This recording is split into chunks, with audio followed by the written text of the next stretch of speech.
Hi guys! Good morning! Welcome back sa aking YouTube channel guys. It's been a while nung nag-vlog ako and feeling ko hindi na ako marunong mag-vlog. Hindi ko alam. Hindi ko alam kung ano sasabihin ko kanina, kung mag-good morning ako, kung ano sasabihin ko. So, magsi 7:10 na ng umaga. Ako po ay pipilitin kong, pipilitin kong magbagong buhay guys. Kasi guys, hindi talaga ako morning person. Sa Pilipinas lang ako morning person. Hindi ko alam kung bakit kasi ang aga kong inaantok doon, ang aga kong nagigising. Nung last na umuwi kami, isang beses lang ako nag-nap. Hindi ko alam. Ewan ko dito sa Japan. Parang hindi ko alam. Kasi dahil ewan ko. Hindi ko alam. So, ayun guys. Starting today, hopefully maging morning person tayo. Kasi talaga namang gumigising ako ng maaga. Everyday, kung hindi 6:30, 7:30 a.m. So, ayun. Madalas guys, bumabalik pa ako sa higaan. Pero, yeah. Pag bumabalik kasi ako sa higaan, no oras pa naman yung deliver ko. 11:30 or 11:30 ako maalis. So, gumigising ako mga 10:30.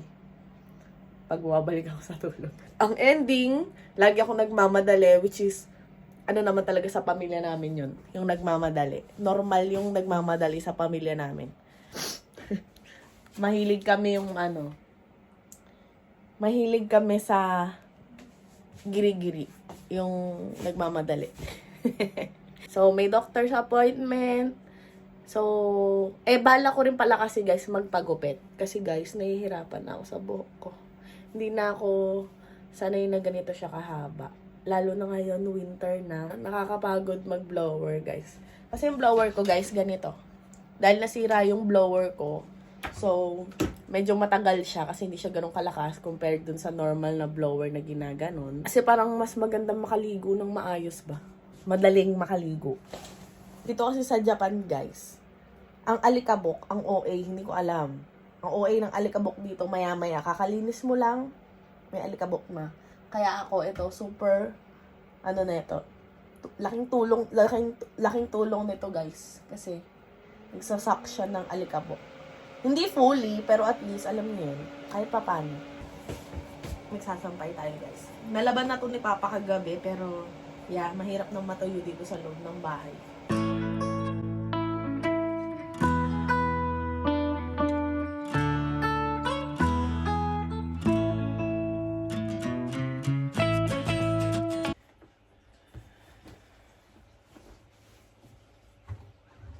Hindi ko na chinecheck.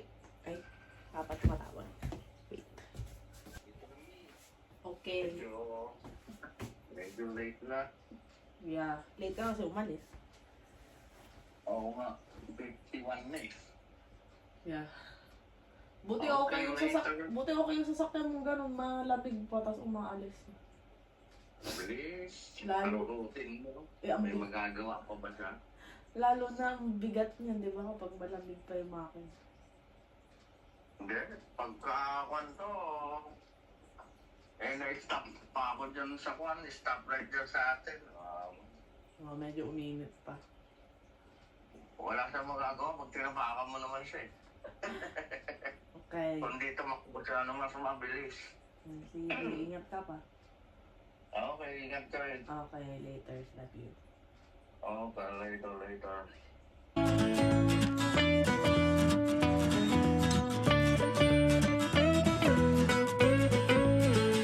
So, yung washing machine pala kasi namin, guys, walang dryer. So, yeah, kailangan mo talagang isampay.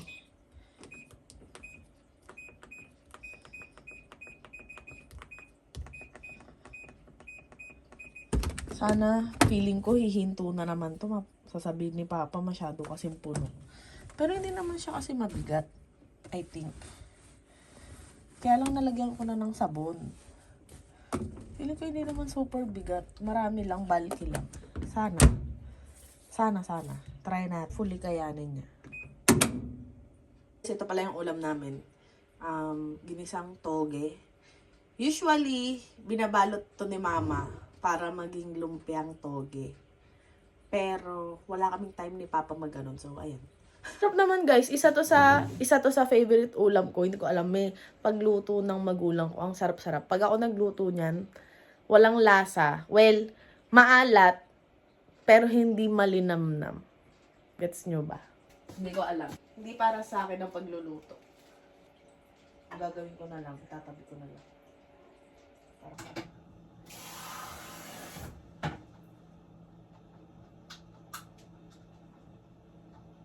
mga puti-puti ko pala sa mukha, guys. Ano yan, no? Skincare yan. Hindi yan kumalat na laway.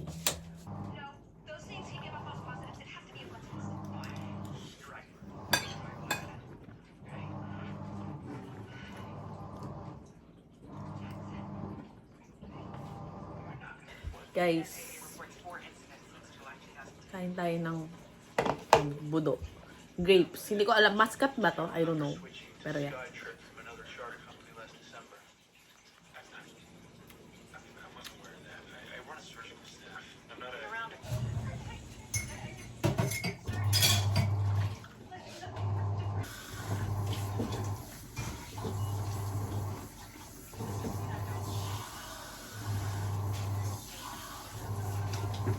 Naghanap na ako ng damit na pwedeng pang ospital and ipapang-deliver ko na rin, papang-work ko na rin at the same time para isang damit na lang kasi magpapalit pa ako, guys. Ako nga pala, hindi nyo pala ito nakita nung nakaraan kasi hindi ko nga na pala natuloy yung vlog. Pero nung nakaraan, guys, sobrang gulo niyan. As in. Hindi pa siya, okay na yun nung lagay na yun. Ito yung sinasabi ko. Yung ang sarap humiga. Ang sarap. Pero hindi. Yeah. Inaantok na ako, guys. Pero yeah. So ako, hindi ko alam. Nakaugalian ko talaga na bago ako maligo and everything. Naka-prepare na yung mga susuotin ko. Or kahit, kung hindi ko man alam yung gagawin kong outfit, naka-prepare na yung undies. Well, siguro, nasanay ako dun sa lola ko kasi bata pa lang ako pangkaligo namin, naka-prepare na yung mga gamit. Tignan natin kung... Ay! Walang water, sa ibig sabihin.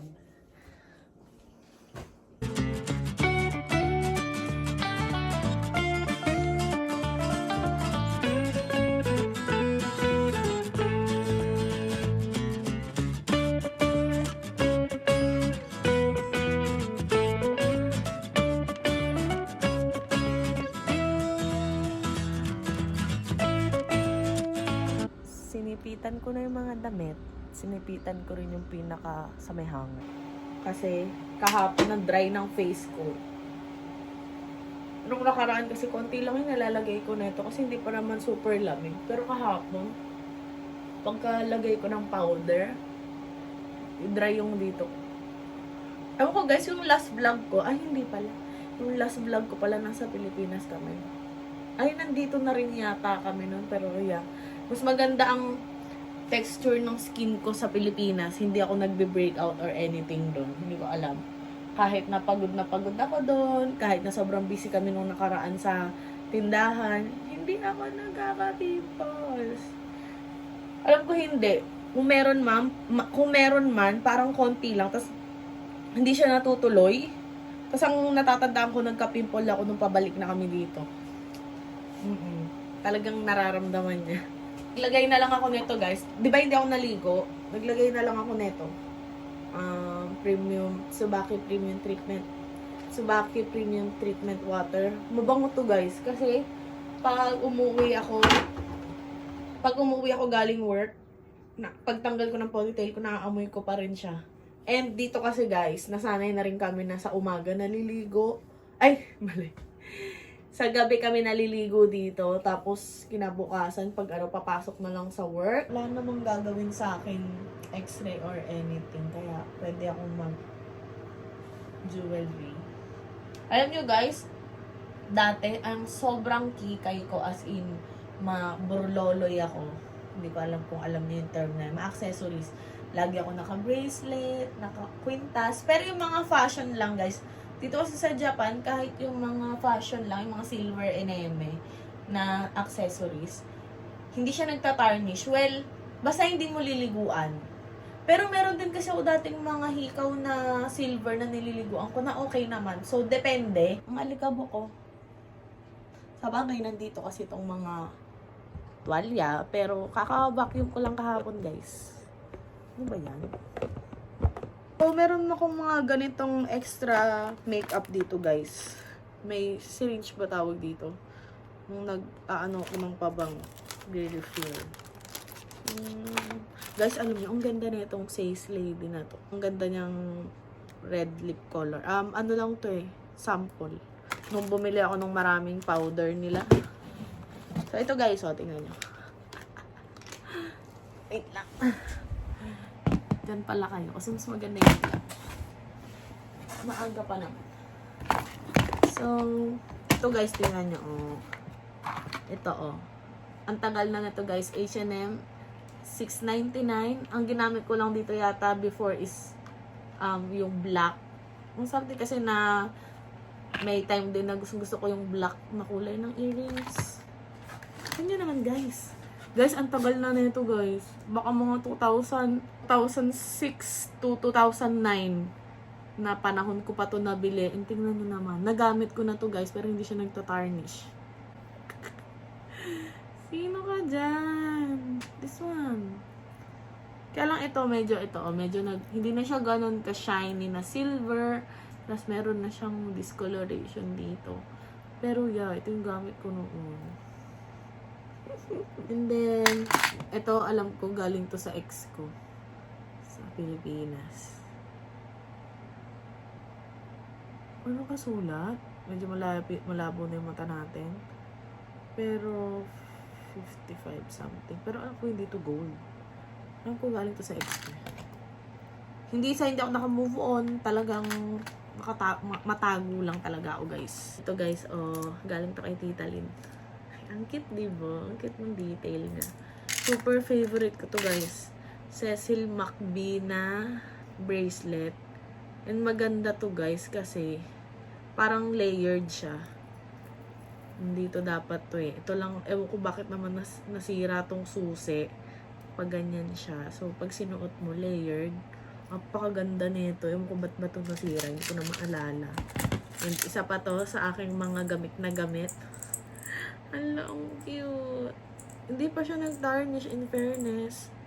Pawis-pawis pa ako noon kasi kami, naglalakad lang o kaya nagtitrain lang pag gumagala. See?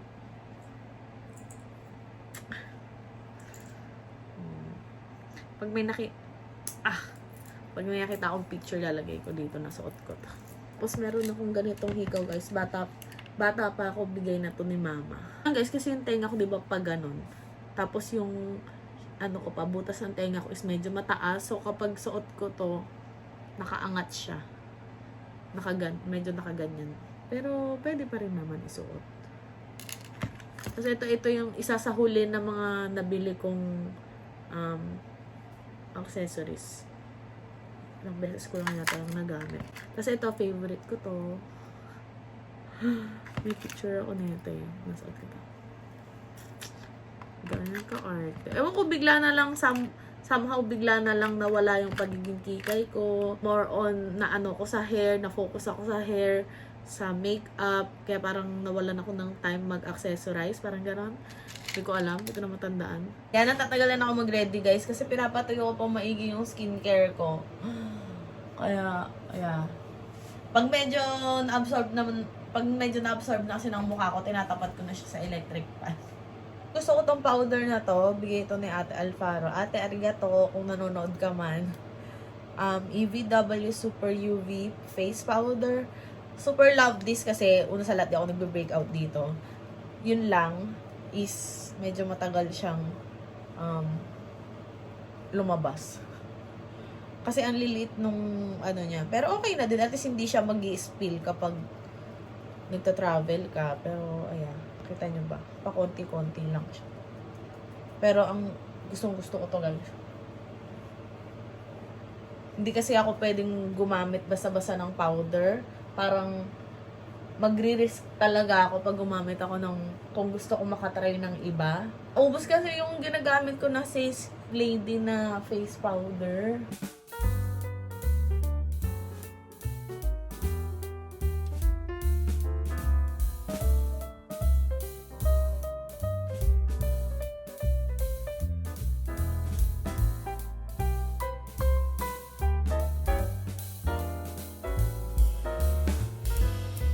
akong magdala ng mask. Kasi kailangan yun sa ospital. Kumuha lang din pala ako ng jacket guys kasi parang malamig. Tapos nakalimutan ko, di pala ako naglagay ng lipstick. Or ito guys, ano to? Lip balm lang na may kulay. Kasi, inisip ko, magmamas naman ako. Kaya lang, super putla. Diba? Nagkakulay kahit papaano. Kesa naman ano. Ang dami kong dala. Kasi, dala ko na din yung pang-Uber ko. Para dire-diretso na tayo mamaya. Ayun. Medyo malamig po. Ano? Lamig sis.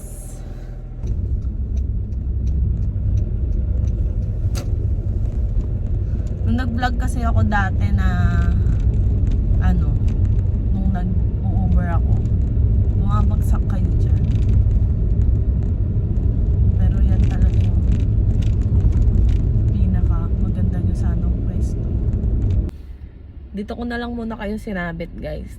Tapos naka tayo. Kasi pag ganyan, hindi nyo ako makikita. Pero makikita nyo yung view. Ayan ang ating view guys. Kaya lang mawawalan kasi ako ng sound kapag ako ay nag-video.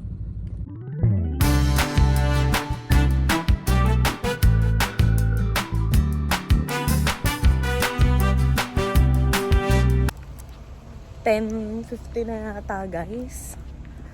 Ayan, kakarating ko lang. Hindi na ako nag-jacket kasi baka mainit sa loob ng ospital. And mahirap pa yung maraming bit-bit, lalo na kukuhaan pa kasi ako ng dugo mamaya. Kaya okay na to.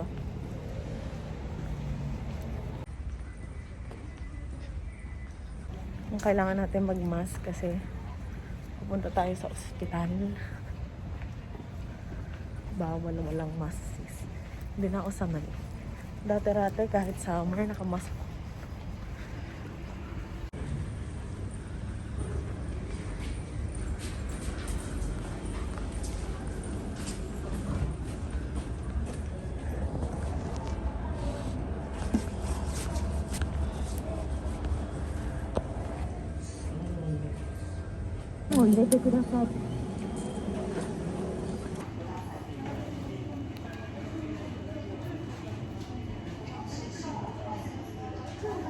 Guys, anong oras na? Napakatagal ko. Suntok na ako. Gutom na ako. Tapos hindi pa ako makakapagpagupit. Kasi 3:30 magsasarado na yung salon na pinapagupitan ko. Family Mart muna tayo guys. Oh, masarap. Guys, masarap itong ano na to. Atay kape. Na-secure na natin ang ating late lunch guys. So, napalaban na naman po yung nihonggo natin today. Pero, okay naman. Kasi, madalas, ano naman, sanay na yung ano dito sa mga ibang lahi. Kaya medyo dinadalian nila yung Japanese na ginagamit nila. Pero meron din yung iba, porket naintindihan mo yung sinabi nila nung una.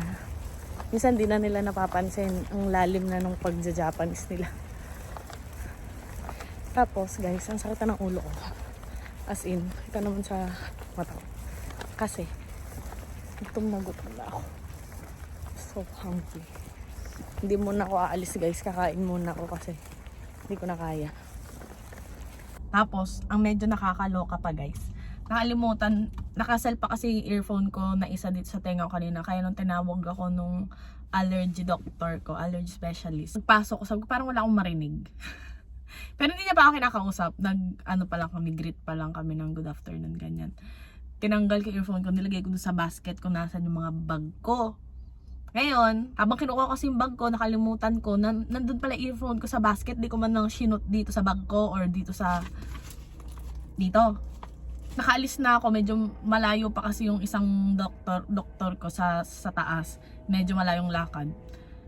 Sabi ko hindi ko na binalikan kasi baka mamaya tumunog na yung parang, machine na ganun na ikaw na yung next in line or 2 people na lang ahead sa'yo, ikaw na, ganyan. So yun, binalikan ko pa siya. Dito naman kasi sabagay, sino naman kukuha nun? Una sa lahat, earphone yung nilalagay sa tenga, kadiri. Tapos iisa lang naman. Hindi naman kasama yung pinakalalagyan niya, yung pinaka-earphone lang. Pero yeah, ayun. Sinabi ko lang kung anong room ako chinek up kanina. Tapos sabi ko nandun sa yung earphone ko. Pinakita ko pa nga yung isa kasi left side, alin sa dalawa lang ako mag-earphone. Hindi ako nagsasabay talaga ng earphone kahit nasaan ako. Kasi gusto ko pa rin, aware pa rin ako sa paligid.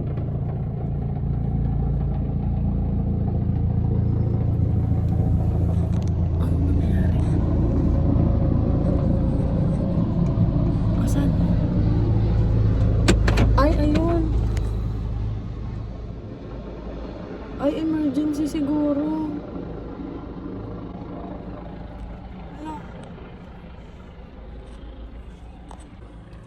Emergency. Bumababa. Kita nyo? There. Sa may puno. Tayo guys. 20 talaga guys na dark mocha chip frappuccino. And ngayon, ilang beses na akong inaalok dyan na kung gusto ko lagyan ng choco sauce. Ngayon, pinalagyan ko na. And dati-rate ayoko guys ng cream, ng whipped cream. Ngayon, okay na sa akin. Kasi masarap naman pala siya. Si tita ko na ganyan eh. Ano ba ang tawag dyan? Yung Dr. Heli yata tawag niyan dito sa Japan. Si tita ko papunta siyang Tokyo. Ayun, lalo daw siyang hinay blood. Kasi nakakalula daw. Pero okay naman siya.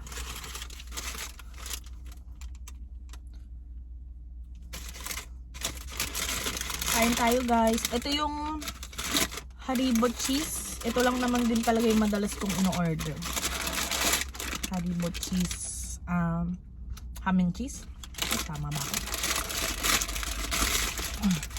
Maraming Starbucks dun sa may amin. Pero dito lang ako kumakain nito at umiinom niyan.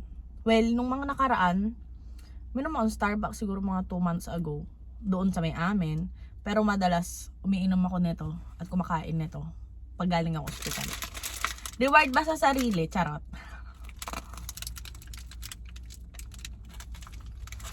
Reward sa sarili kasi wala akong sakit. Sweet. Scrubbing it with Owen. He wants to sign our divorce papers today.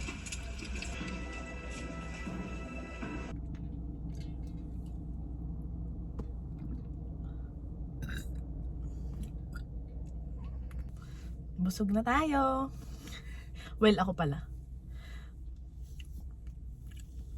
So, di ko alam kung hahanap ako ng ibang pagupitan kasi may pagupitan doon sa may amin. I'm not sure. Pero, we'll see.